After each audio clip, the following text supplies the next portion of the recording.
Hey, what's up, y'all? Man, I was trying to find this video that I wanted to show everybody. I might have to do it tomorrow. We're gonna see. But hopefully everybody's doing all right. Um, not being afraid right now, because I still, like I keep saying, we got some we got a ways to go up. I don't know why I can't find this video right now. I'm gonna scroll three more times, and if I don't find it, I'm gonna just have to come back to it. But yeah, Bitcoin is still ranging in this area that I thought it would. It's going to be between 59, 66,000. I feel like it's just going to bounce in between here. And actually, I'm gonna cover some more stuff on this in a minute. So, oh, I just found it. I just see the persistence. All right, now I gotta send it to myself though. Give me a minute.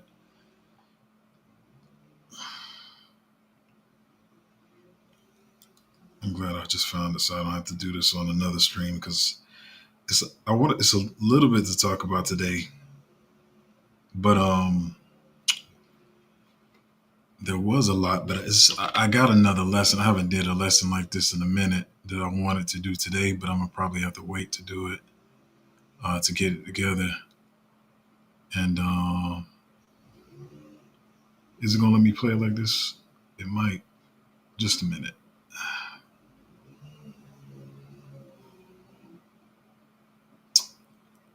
All right, all right. Let's get. It might take me a while later to get to that video, but hopefully everybody's doing good. Um, like I said, price of Bitcoin is just kind of chilling right now. Everybody's doing all their predictions on what they, same old, same old, same old, same old. Um, but yeah, I didn't get too much into this one. I really probably shouldn't even be covering this, but um, I saw a lot of people talking about this morning, but I couldn't find anything concrete on it. It was saying, the article says they're cutting outside. It says China is warming up again, up to Bitcoin ETFs. Bitcoin investors reply sparks curiosity. So I'm gonna go down into the paragraph and show you what I think is going on here. Let me see if I can find. I should have marked the paragraph. Oh, so it's here. It says Hong Kong officials recommend cities crypto industry self-regulate. No, I'm sorry. In another post, Pollock listed several trade arrangements between Shanghai and Hong Kong markets that could allow Chinese investors to invest in the spot Bitcoin ETF in Hong Kong. No, I missed it somewhere. Which paragraph was it? Pretty much this. They're moving in the direction where it looks like they're going to be allowing people in mainland China to invest in the Bitcoin ETFs. But I didn't get dig too deep into it. But it was just like everybody's putting on Twitter or talking about on Twitter. And like I said, sometimes you got to be careful that you're not getting caught up in euphoria. I'm sorry. If y'all just knew how these mornings go, like a lot of times I'm looking at stuff, studying and stuff, and I'll get my stories earlier, but I didn't get a chance to get back to this one to clarify. But anyway, at the same time, you can still go look into this yourself if you have time. I'm looking to it after the stream or whatever. But at the same time, let me just news to think about, so you can kind of see what may be coming. But it doesn't necessarily mean this is going to affect stuff in the short term. It just could be eventually or whatever. Um, this story I do want to cover. Um, I know my lady and a couple other people. A lot of people use Proton Mail because it's supposed to be more private or whatever. She probably just hearing this for the first time. But a lot of people are upset because Proton Mail is supposed to be all about privacy and all that kind of stuff or whatever. It says Proton Mail discloses user data leading to an arrest in Spain. Proton has come under scrutiny for its role in a legal request involving the Spanish authorities and a member of the Catalan independence organization Democratic Tsunami. Proton Mail is a secure email service based in Switzerland, renowned for its commitment to privacy through end-to-end encryption and a strict no logs policy. In 2021, Proton Mail faced controversy when it complied with a legal request that led to the arrest of a French climate activist. Under Swiss law, Proton Mail was compelled to collect and provide information on the individual's IP address to Swiss authorities, who then shared it with French police. Um, yeah, like I said, a lot of times, I mean, if you're in crypto, centralized, decentralization, whatever. That's why we need a decentralized version of all these things. A lot of people talk about, decentralized GPU power, computing power, and all this kind of stuff. But we need more, projects to cover stuff like this, because I know this pissed a lot of people off. I was seeing people like complain about it on Reddit or whatever, because like I said, it's supposed to be end to end encrypted or whatever, and it's supposed to be one of the most private email services out there, or whatever. But I mean, when it's ran by an entity and it's got some degree of centralization, if the government says something, I mean, I guess they kind of gotta comply. So I don't know. I mean, you can do with that what you feel. I just say all the times, I just use regular email addresses and add two-factor authentication or whatever. I usually don't put too much trust in this stuff or whatever, even though it looks good at first. And then the other thing about Proton Mail, you have to pay for it too. So that's not a good look. You're paying for something that you think you're getting, but you're really not getting it, and you could have just been using Gmail the whole time. Um, I don't know. It's just information for y'all to know if that's something y'all in. I mean, I know a couple of y'all got Proton Mail, but I don't know if it's worth the money anymore. But this is up to you. You decide what you want to do. Do I want to this? I'm telling you, this is. I'd be saying it sometimes, and I drag it out, but this is definitely going to be a short stream. There's not much going on. The two bigger things I want to talk about, I just really don't have time to put together the lesson like I want to, because it's not like a rant thing. I really kind of got to put it together in lesson form for people to understand what I'm talking about. Give me a minute here. Let me try to log into this thing.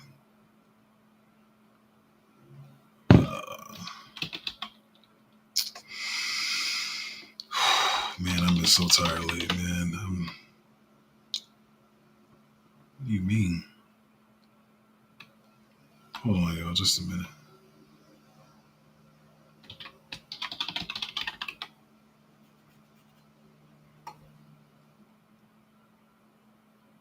All right, I was about to say.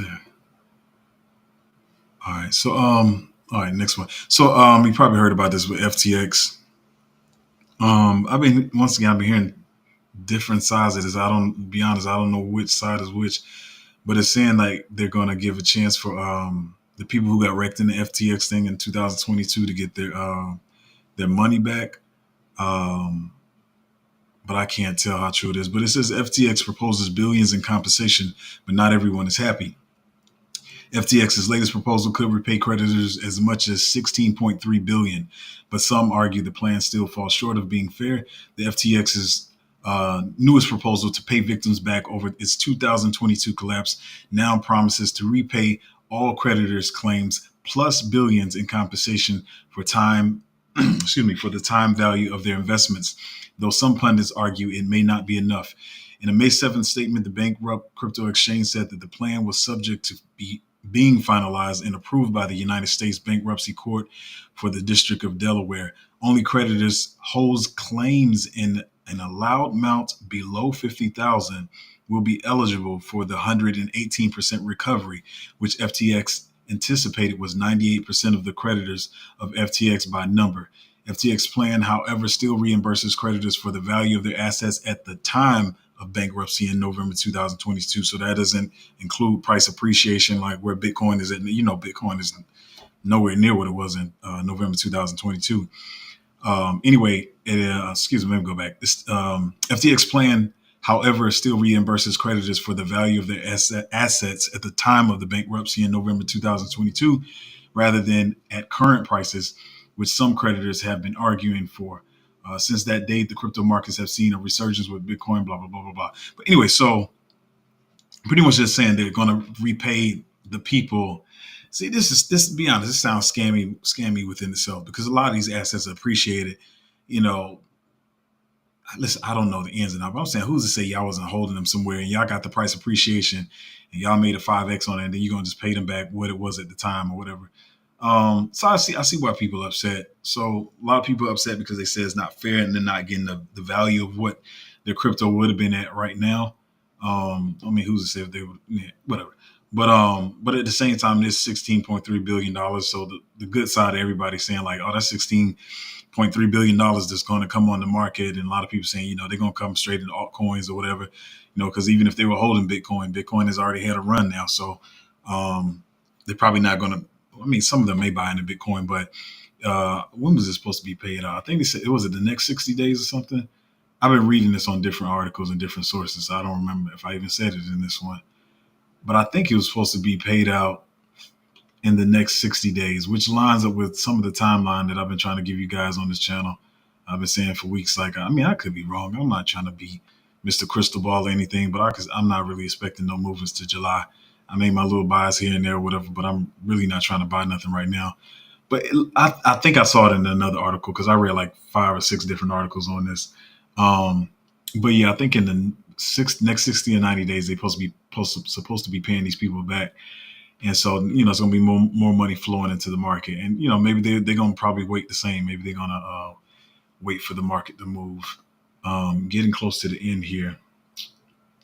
Um, so this also aligns with something I've been saying. Once again, it's not me trying to be Mr. Fortune Teller or whatever, but I've been saying this for months that I don't think this Ethereum ETF thing is going to be approved this month. Um, what am I saying? Yeah, I've been saying I feel like they were just using this. And I'm going to try to slow down my words and say this clearly. What I was saying was there's the whole sell a man, go away thing. And so everybody's giving a different take on it. They're like, well, you're during an election year, it's not sell a man, go away, because usually in May it pumps or whatever. And then other people saying, it's going to be a self-fulfilling prophecy. But what I said was, I feel like we're going to get this little fake pump the first 2 weeks or whatever. And probably altcoins may not move as much or whatever. And then I feel like it's going to dump week 3 and 4 this month or week 4 or whatever. And then we're going to kind of go sideways. I mean, we already been going sideways, so, but I could be wrong. I don't know, man. I'm just saying. But anyway, the reason I'm saying that is because Grayscale and somebody else, who was the other one? They withdrew their Ethereum futures ETF application. So they withdrew their application.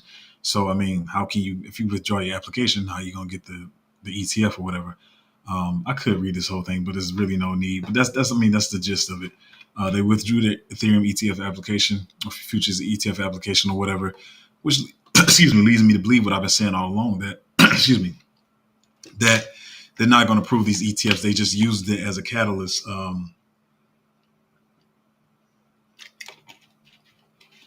They just used it as a catalyst to pump the markets up to the time they wanted to pump the markets up to. Make them a quick little trade on it, and just make a quick little trade. I still think it's probably going to be like that traditional sell in May and walk away and all that kind of good stuff, whatever. Some people have already done it. Some people waiting to do it. I don't know.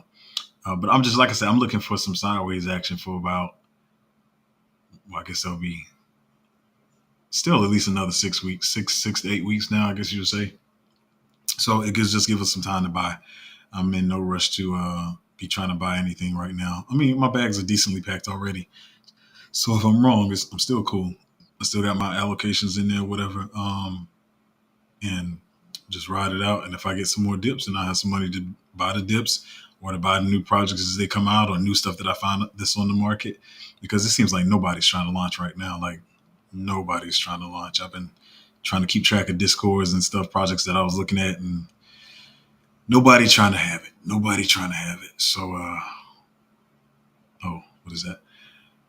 Um, let me just, I really didn't want to talk about this, but I'm talking about it anyway. So this is along the same lines of what I've been saying. So, Walter was saying, it says, don't sell in May and go away, says Bank of America.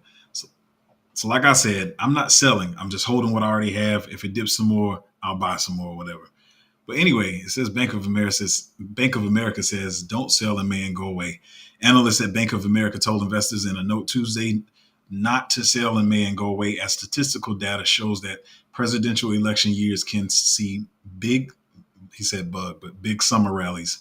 The S&P 500 tends to have a summer rally, and presidential election years can see big summer rallies, said the bank. I don't even want to read no more of this because you get to just what's going on. Number one, nobody has ever tried to help anybody out in finances, whether it be the government, the big dogs, these big banks, J.P. Morgan, Bank of America. So them saying this makes me feel like I'm correct. Like I'm gonna address something else in a minute, but see them saying this like they wouldn't put this publicly to help people out. That like somebody was saying, that means no, we need y'all to stay in the market so we can make y'all exit liquidity. That's what it sounds like to me. But at the same time, you got to realize they talk out two sides of their mouth. Realize what he said. What he said was, he said that not to sell in May and go away because statistical data shows that presidential election years can see big summer rallies. Didn't say anything about May. Summer rallies. So I feel like I said, I feel like the end of the May they might, and the end of May they might dump it. But yeah, we could get a rally in the summer. We still got June, July, and August to be summer. What is actually the first day of summer? I'm not good with all the seasonal stuff, but you understand what I'm saying. Like nobody's ever tried to help you out. So the fact that they're trying to tell people not to sell in May, usually you do the opposite of what they tell you to do. Just like investments, like I said, everybody's afraid now, and I know some of you guys are new. I'm not trying to make fun of you, or anything. I'm just saying, if you knew, you like, oh, the prices are dumping, I should it's going to zero or whatever. That's the time you should be buying. It's simple. This is not even alpha. Most people that's been in crypto would tell you this. Do the inverse or whatever. Like at the end of the cycle, when everybody's bullish and talking about we going higher, let's say a Bitcoin does get 300,000, and they like, see, we about to go to 1 million now. You should know. Then when they start talking like stupid, just go ahead and take your profits and get on out the market. But yeah, the fact that the Bank of America is telling people to, it could be indicated that they're gonna dump it. And I know what some of y'all are saying. Well, so doesn't that mean we should sell our positions and buy lower? That's not what I would recommend anybody do. I just say hold your positions and maybe not make as many buys right now, and just it's really. I feel like they're gonna just give it some time to see if it dumps and you can buy back lower. That's just what I think is gonna happen. I don't have a crystal ball. But anyway, I wasn't going to talk about some other stuff, but this is a short stream because there's not much going on in the market. But actually, there's two big things. I just can't address them right now because I need to really write notes on that and get that whole live together. But I do want to cover something. I talked about this a couple of streams ago. We talk about even watching Gary Gensler this week. I mean, y'all know what Gary Gensler does. I'm not going to cover the news story, all the stupid stuff he's saying about stuff being securities and why they suing Robinhood. And he in the interview talking about, oh, it's just y'all focusing on crypto. It's not me. And just the thing is, he's a terrible actor. And maybe that's because I am an actor. I'm also an empath. I can read people well and stuff like that. I know he doesn't believe anything he's saying. He's a horrible actor. And I know this is going to sound crazy, y'all, but I feel bad for him because he's got to go on this rampage tearing down something that I know he loves. He loves blockchain. He loves crypto. Like I say, teaching about it at MIT. His brother loves crypto and blockchain and stuff. So he's got to go on this rampage for over a year now, just bashing crypto and telling all these lies and fronting. But maybe other people believe his acting. I'm not falling for it. It's the most terrible acting I've ever seen in my life, equivalent to some of these crap YouTube influencers or whatever with their bad acting. But man, his acting is so bad that I don't believe it. But what I will say is what I said the other stream is about these politicians in just a political system, pitting. Y'all have heard this before, but I got a guy that's about to explain it really well. And I try to give, whether I find a crypto or altcoin or something from somebody, I always try to give credit because it's nothing for me to tell my group that, hey, I found this crypto token from somebody else because I got a whole bunch of picks of my own and stuff. And the same as this, I don't want to. What people try to do is, never mind, I'm not even gonna get into all that. But I want this guy to explain it the way he talks about politics and how they pit us against one another. And I'm bringing this up because a lot of people are scared about what Gary Gensler is saying and all this stuff about security and stuff like that. And this is what I've been saying to y'all all along. I'm gonna say it one more time. I don't want people fussing with their family and friends this next year about politics and how you stupid grandpa and grandma and auntie Lynn or whoever for who you voting for, because it's literally simple. It's been since the dawn of man, as people say. I hate using cliches, but it's divide and conquer. So as I keep saying, it's to me is 1,000%. I don't listen. I'm not saying no names because I know some people don't like any of the politicians, presidential candidates, whatever. They all got stupid stuff about them, whatever. I'm not saying who, But what I'm saying is, it's going to be a Republican president. So y'all just know that, and just don't get distracted with, like I said, don't get distracted by this politics bull crap they about to run, the campaigns, uh, Drake and Kendrick Lamar rap battles. I'm sorry, I don't be paying attention to none of that garbage. I don't have time. Like, hip hop, cool with it. I just don't have time right now. I'm trying to make money in crypto. Even with my music production and stuff like that, I'm barely doing music and film production stuff right now. My mind is focused on crypto and how I can make money in the market. But anyway, let me let this guy explain it the way he explained it. Hopefully, y'all should be able to hear this. Let me know. So check this out real quick.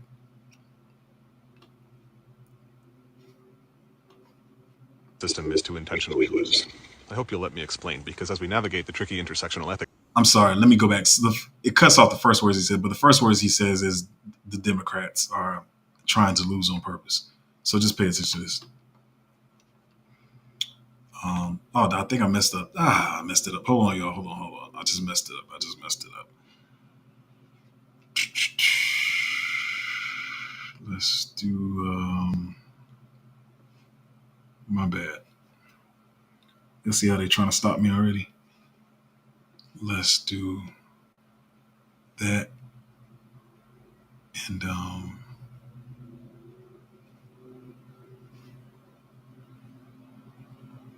in the current system is to intentionally lose. I hope you'll let me explain, because as we navigate the tricky intersectional ethics of the upcoming 2024 election and beyond, it's important that we begin to understand this in our bones. 50 years ago, the U.S. had two political parties, Republicans and Democrats, and both had genuine public support, and both platforms held some public appeal. And then the right wing realized that there was unimaginable money to be made from corporate campaign funding, so they abandoned their entire platform and dedicated themselves completely to allowing the exploitation of the environment and the working class to give every single penny to the ultra-rich. Paid really well, but there was no way they were going to win elections with that as a platform, because it amounted to a giant middle finger to the working class and their voter base, so they needed to mobilize a new voter base. They looked at a few options and settled on evangelical fundamentalist Christians, who were previously pretty apolitical. In order to buy their votes, the Republican Party turned on a dime in the 1980s and became rabidly pro-life. Before this, the Republicans were openly pro-choice, because abortion is a personal right, and they were the party advocating personal rights. This marked the start of the modern culture wars, where the right invents boogeymen to terrify their base into ignoring the fact that their entire platform is basically steal all your money and give it to the rich, while destroying the environment we live in. The Democrats quickly followed suit, starting with Clinton. They also abandoned any actual representation of their base for corporate cash grabs, including massively lucrative arms deals and warmongering, in order to funnel billions through the Pentagon into their corporate funders' pockets. So the only two major political parties in the most powerful country in the history of the world both completely sold out to corporate interests some 30 to 40 years ago, which has led to an ever-widening gap between public opinion and legislation. For example, polling shows that some 70% of Americans have wanted some form of universal health care for decades, but it's barred from even being seriously discussed. Citizens of the U.S. are shockingly aligned on most major issues. We all want the rich to pay taxes, not to watch our neighbors and families die from easily preventable medical issues, living wages, fair elections, breathable air, and not bombing of babies. Corporations want the exact opposite, or more accurately, they want the record-breaking profits they can extract from the opposite. This creates a real quandary for both Republicans and Democrats alike. How do you continue to get votes while aggressively working against everything your voters want? You already know the answer. They stage a farce where they pretend to be bitter enemies, and like any abuser, they both claim that they are the only ones who can keep you safe from the other. The Republicans pretend that they are the only thing preventing straight white Christians from being hunted for sport by hordes of black and brown trans drug dealers screaming pronouns and making up new genders. The Democrats pretend that they are the only ones who can save you from the coal-guzzling fascists literally storming the Capitol. The fact that one boogeyman is totally fictional and the other is very real doesn't change their tactical exploitation and the presentation of themselves as your only hope at all. And they've gotten really good at this dance. They do a great job at it now. They look genuinely enraged at each other as they denounce the other side of the aisle, while all of them vote unanimously for the same tax cuts for the rich and bloated military budgets and genocides that line their funders' pockets. The Republicans have it easy. Their platform of culture war has no relationship to their corporate funders, so when they get into office, they can do most of what they say they will. They'll criminalize abortion, defund social services, cut taxes, but only on the rich, never for you, institute a brutal police state, terrorize immigrants and LGBTQ people. The Democrats have a real problem, though. Their nominal platform is at odds with their corporate sponsors, so they do the only logical thing from that position. They intentionally lose. Every time they make a catch, win an election, they intentionally fumble the ball. We're all so used to seeing this farcical dance that we can't even really register it anymore, but the Democrats have had the Senate, House, and presidency simultaneously multiple times in the last few decades. At any one of those times, they could have actually made change. They could have codified Roe versus Wade. They could have passed legislation eliminating all student debt. They could have cut military spending, taxed the rich, passed universal health care. They could have capped emissions and maintained a livable environment. Our country and world could be very, very different than it is. It really doesn't have to be like this. But if they did those things, they would then gain massive public support and actually run the country, but they would lose all their corporate funding. So that's not actually what they want. So they keep this incredibly fragile balance, where since the Clinton years, where the Democrats sold out, the balance of power has been carefully maintained at almost exactly 50-50, giving both parties the ability to point the finger and blame the other for not getting anything done. It didn't used to be like that. The party that better represented the will of the population used to just win and then do what the people wanted. Like the 75th Congress, some 90 years ago, was 344 to 88. Because the Democrats, who held the 344, maintained a 95% tax on the rich and actually subsidized social services and education. If today's Democrats simply adopted the platform of their own party from 90 years ago, they would win every election in a landslide. But they actively don't want to win. For many of us millennials, this was really driven home by the 2016 election cycle. Polls were crystal clear. In every single poll, Bernie Sanders beat Trump by double digits and Hillary Clinton lost to Trump. The DNC pulled out all the stops. They lied, cheated, stole so much in order to force Sanders out and put Clinton up as the candidate that it was impossible not to see it. It looked insane to many of us. We felt crazy.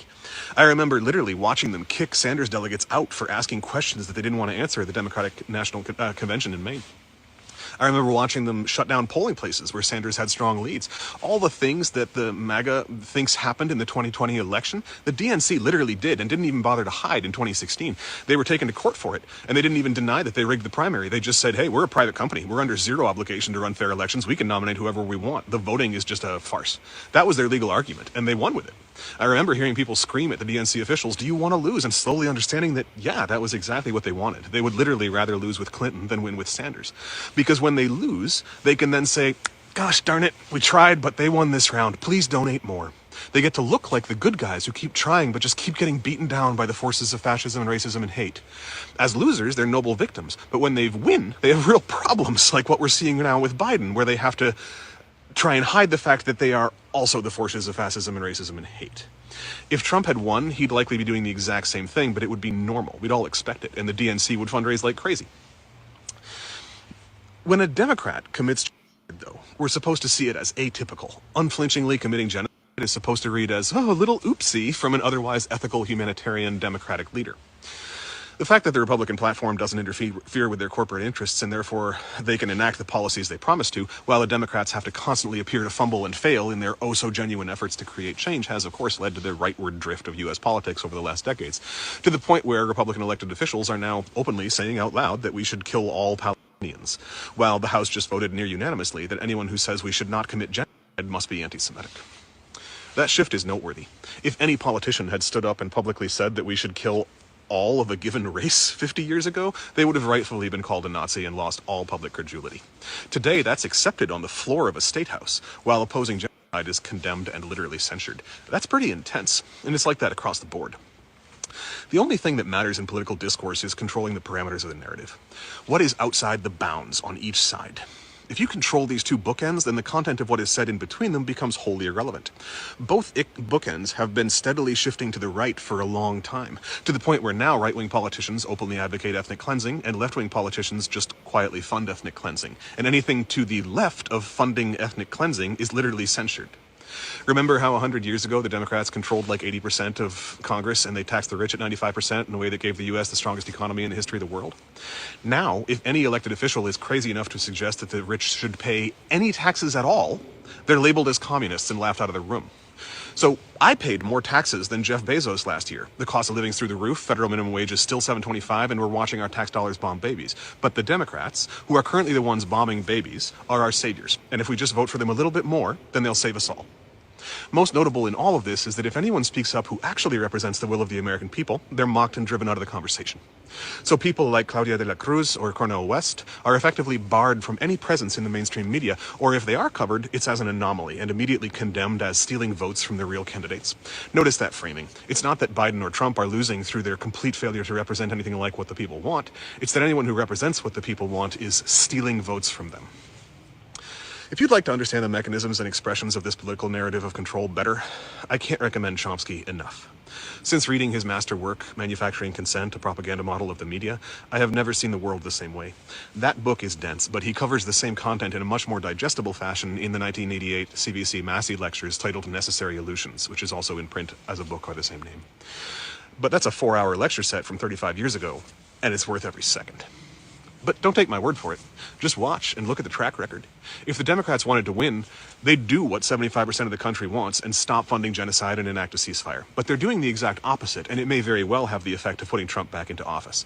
As you watch that play out, or whatever the next scenario is where the Democrats fail or look wildly inept, just remember this video and compare what you're seeing to the idea that they want to lose.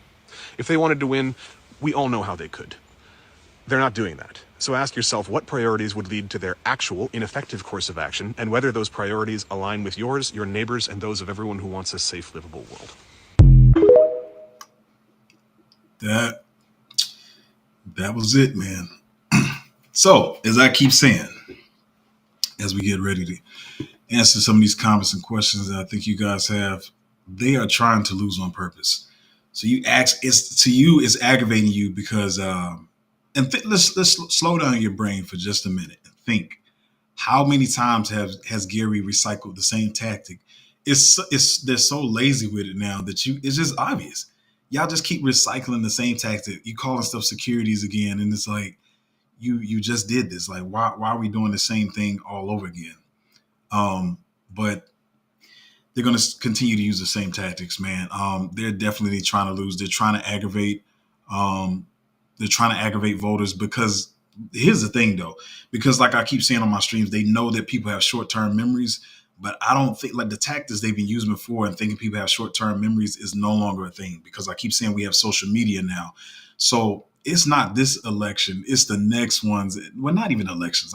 It's how society moves forward after this next election is what's going to be interesting because there's a record of what each president's doing all over, whether it's TikTok, Instagram, Facebook, whatever, social media app or whatever. So it's just going to be interesting to see how this plays out because the same tired games they've been playing is no longer working. Even like I said, the same with the stock market or whatever. Now they're ticked off because people in crypto now, and they're realizing that the systems that they have abused over the years are no longer working. And even to be honest, I was talking about. I'm get to the comments question, but even we've been talking about real estate lately and how everything is a rental now because they don't want you to own anything. Their plan was to make it simple. Their plan is that you will not be able to own your own house. They drive up, interest rates, the prices of houses. So they're forcing you to rent from all the homes that they built. Now they're pissed off because that's not even working because people don't care anymore. Even though you still got people that stunting on social media, acting like they live in the best life, people are no longer afraid in their 20s, 30s, and even 40s sometimes to live in rooming houses and have roommates and live together. So their plan is still not working the way they want it to because they just need to stop playing games. I don't understand. Like, I'm not saying even the States is the only country because there's other countries like that too. But I love when those countries really try to uplift their citizens, make sure their citizens are educated, make sure the whole country is thriving. So their country, civilization, or population, whatever term you want to use, continues to grow and just continues to thrive. But in the States, for whatever reason, it's like, we want you to stay poor and stupid and only us to be rich or whatever. And they think they're winning, but you're destroying everybody. And even themselves, they don't even understand that because a lot of these people own them businesses and they're like, why does nobody want to come back to work now? Well, you told people they didn't have to work and they found a way to be entrepreneur by themselves. So all these plans y'all keep trying to implement are just destroying the country as a whole, is destroying everybody. But anyway, like I said, I just played that video for y'all to understand. This is not conspiracy, man. Like, look at the stuff the man said. Look at the stuff I say. It's very obvious. They are purposely trying to piss voters off, and they want it to be a Republican president next. So, like I said, the main point of this, as I said in the other stream, don't be arguing with your family and friends. It's going to be a Republican president. That's what they want. The Democrats are trying to lose. It just is what it is, man. So, I've really brought this up because of the whole. I'm just being honest. I know some of y'all been looking at it, but I really brought this up because I see. I'm not talking about just in the Patreon, but my timeline on all my social media between my friends, family, and colleagues, whatever term you want to use. Everybody caught up in this whole Drake and Kendrick Lamar. Man, we in crypto. I don't care how boring the market is. It's always something to study. There's always something to look out for. I haven't heard one single lyric from any of this beef that Drake and Kendrick Lamar been having. I'm stopped really at this time keeping up with some of the geopolitical stuff. Yeah, I understand geopolitical is the macro, but at the same time, it's still a distraction. So while the market is quiet, I'm studying the market, seeing what I can, like what we can invest in. And then, like I say, if I want to help somebody, then after this, I'll be able to, help who I want to help. So, yeah, that's pretty much all I want to say about that. But just understand the game is being played against you, man. It's divide and conquer. It's very simple. Don't make it hard. Don't start talking about what laws they pass. It's all divide and conquer. Nobody on either side cares what you do with your baby before it's born. They're all lying. Whether they say they care, whether they say they don't care, whether they say you should ABORT or you shouldn't. Neither side, they really don't care, man. So um, that's all. I mean, this little rant there, but just realize that. Anyway, let's get through some of this. Um, as he said, top of the morning. Good morning. How you doing? Um, what is that? What is that number? Shy. What is that number that you put at the end? Let me look. I want to say that that's probably not legit because I don't know what OX67 is. I'm probably say it's trash. To be honest, I don't know. It just looks like trash. I never heard of it, and I don't know what the 67 is unless you can tell me what that is. I don't know what to tell you. PC said, "Hi Zoe, happy start to a new day." Yeah, it is. I'm always tired. I don't even know why I say that. I remember a couple of weeks ago y'all saying how I always say that. I just say what's on my mind. Um, Greg said the only thing that Proton disclosed was backup email addresses. Just imagine how much data Gmail, Hotmail, Yahoo collect and would hand over. I can see your point there. But like I didn't look too deep into it, but I mean, it still was like, I guess the whole picture that people had of them is that nothing would be released and that it was airtight, as people say. What's going on over here? But I think people thought it was airtight, and yeah. So I mean, yeah, but I definitely feel you on that. I mean, you're right. Gmail, Yahoo, and all them probably do it every single day or whatever. But I just want, like I said, I just want to bring to people's attention. Proton is not something I use, but is if you want to look into it, and I guess you look deeper into it. Um, I don't know. But at the same time, some people's backup email addresses could still give away information about them or whatever. And people, they want to be secure and private when they get Proton. So, I mean, just if you want to look at it the glass half full or half empty, it's all up to you. Um, Indigenous said the thumbnail is hilarious. Yeah, man. They really, and when I say that, it's about the thumbnail. It's not even about stopping crypto because they're not trying to stop crypto. They are just trying to slow it down so their buddies can get in.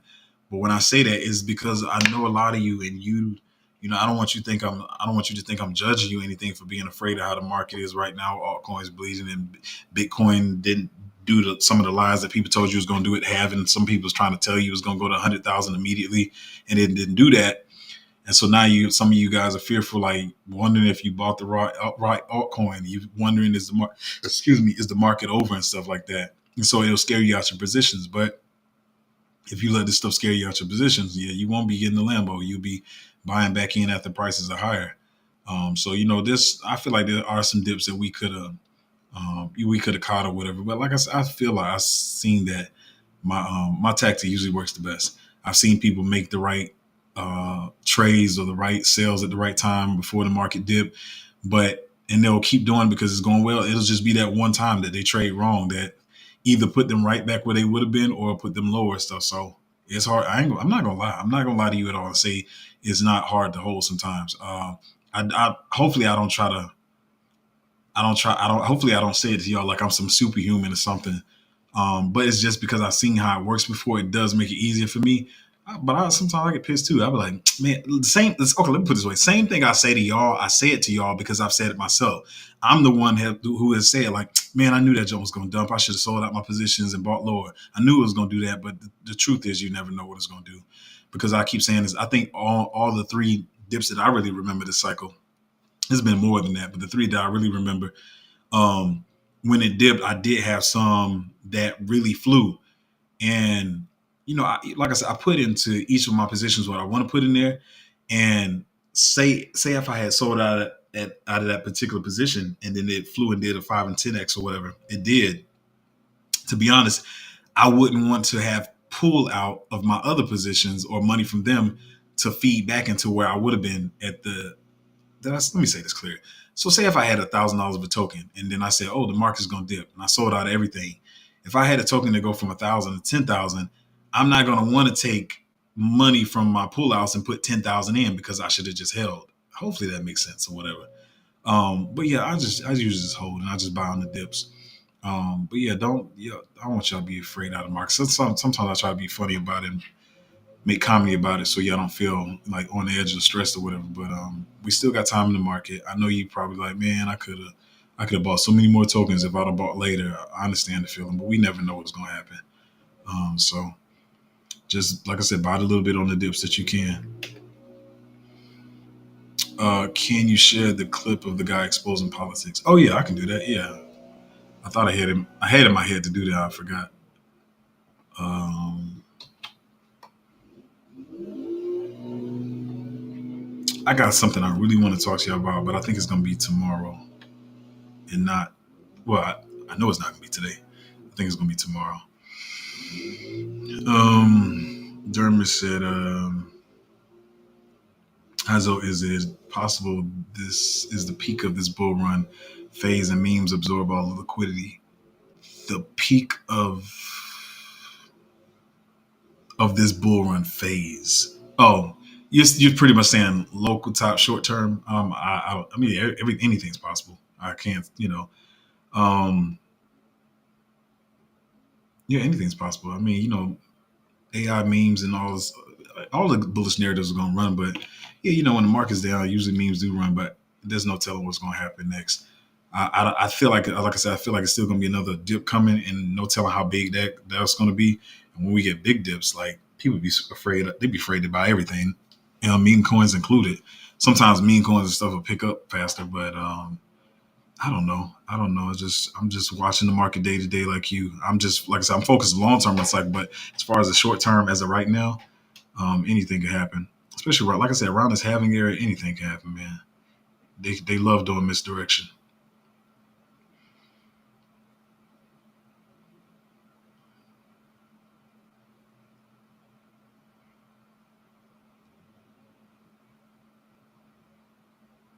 I don't know why I still don't know.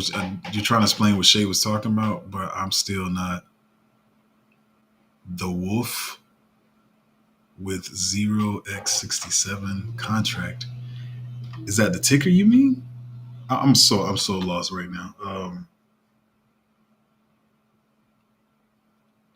You have to y'all might have to state that a little bit clearer because I know everybody was talking about asking me about Lambo or whatever when they got a billion different ones. So um,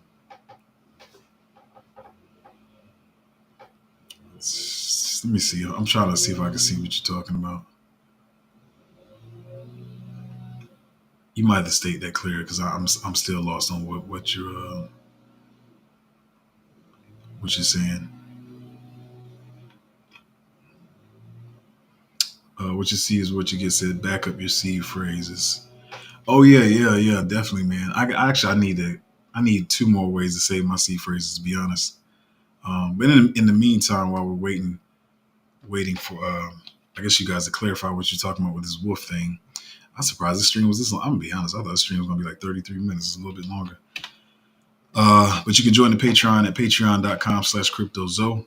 Um, I know, like I said, the market's down right now, but this is definitely the best time to be trying to. Not even you don't even have to get into Patreon, but it's the best time to be trying to invest in the market and find some good altcoins. I know a lot of y'all, some of y'all just watch the channel, and I know a lot of people don't like doing Patreons, and I mean that's your decision. I'm not gonna force anybody, but even if you don't join anybody's Patreon, it's definitely a good time to buy altcoins. If you just come to the channel to wonder if it's all over, and then it's not all over. It's still time. Um, but yeah, I'm not sure. I'm still not sure what you're saying about the wolf thing. Both of y'all trying to explain it. But yeah, man, just try. Like I said, as much as you can, try not to be too aggravated with Gary Gensler, politicians, and all this kind of stuff. We're gonna be fine or whatever. And I know some of y'all, I see a lot of people say, I understand how it makes sense. Like, wait till you see the market going back up. Traditionally, I think 90% of people say that. I don't be giving a crap, man. Like, because there's a whole saying, don't catch the falling knife or whatever. Uh, the knife gonna do what it's gonna do. I don't know how far it's gonna fall. If I see a good dip, I'm gonna buy it. Because it's funny that people say that. People just throw around terms they hear because they're general terms that everybody uses about not catching the falling knife or whatever. But that's the same thing as trying to time the bottom to me. I'm like, I understand the trading charts and you see the Fibonacci's and the honest, yeah, I get it. But um, if I see a discount on something I like, I'm gonna buy it and I'm gonna keep buying as it dips. I will catch all the falling knives. I don't keep saying people get too technical with this stuff and then you end up making more money than them. They got all this technical jargon and stuff and they still don't make any money. Um, Dermot said this is the website. Did you put it somewhere? I don't see a. If you put a website, I don't see it. I just see the little red arrow pointing up.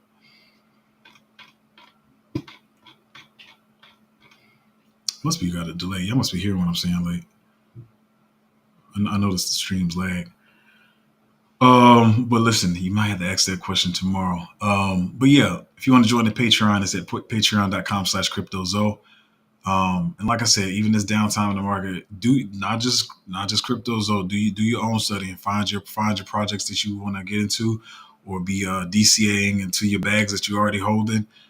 You should not be afraid. Listen, and this is another thing I keep saying. I be seeing so many people like say they're holding a token. They're like, "What's wrong with this token, bro?" The whole market is like retracing. I'm pretty maybe 0.2% of the market's got stuff running, but for the most part, everything is retracing. Even some projects they had some really bullish news lately. I thought I was going to talk about some of it, but I didn't. But even the projects that had bullish news just didn't even do nothing because they retracing right now. You know, as Bitcoin is doing this. Bitcoin is doing this thing over here, so everybody's a little nervous, or most people are.